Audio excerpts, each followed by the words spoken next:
Je ne veux pas que mon pays soit condamné. Est-ce que vous croyez que si j'avais quelque chose à me reprocher, au fond de moi, je viendrais m'exposer dans un retour à la politique comme aujourd'hui? Mais est-ce que vous me prêtez 2 neurones dans ma tête?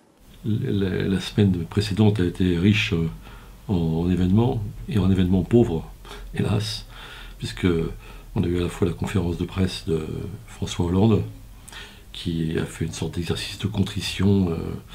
Je peux pas grand-chose, je suis plus sûr de rien, mais je continue parce que les institutions me permettent de continuer, quoi. En gros, et effectivement, c'est pas très excitant pour nos concitoyens.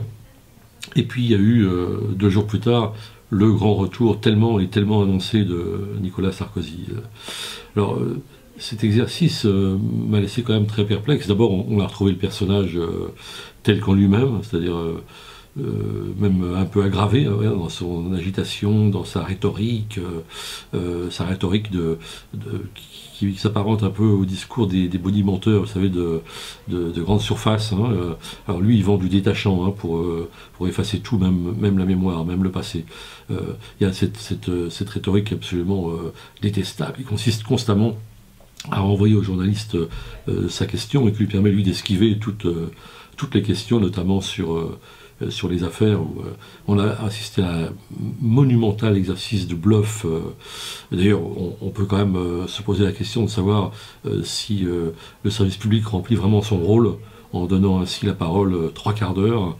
Un personnage qui n'est plus l'élu de la République, et l'avoir été ne donne pas de droit comme ça de télévision à 20 h pendant une période de forte écoute. Donc je pense que la télévision de service public est un peu blâmable dans cette affaire. Mais le plus grave, c'est que, ou peut-être est-ce positif à la fin, mais à l'insu même de Nicolas Sarkozy, c'est qu'il a fait une incroyable démonstration en creux, négativement, de ce qu'était la 5e République.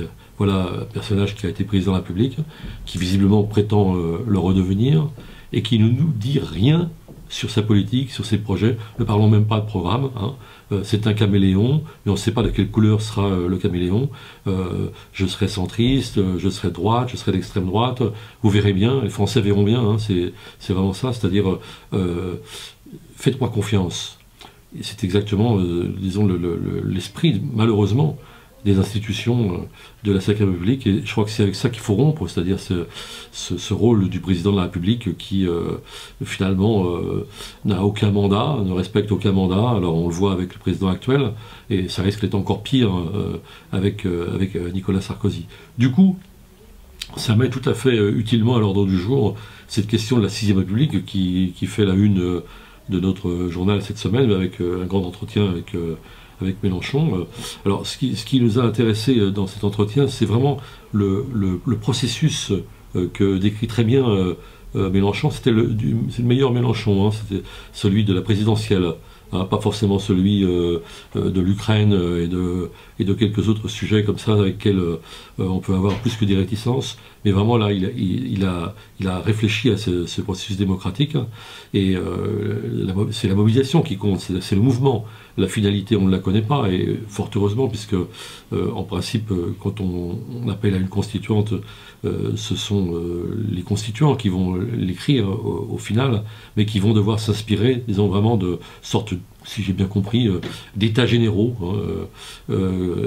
C'est ce mouvement qui est intéressant, et je crois que il va falloir à la fois suivre cela, et puis en même temps espérer que s'intégreront dans ce mouvement, pas seulement Mélenchon tout seul, mais toutes les composantes de la gauche qu'on appelle, nous, sociale et écologique.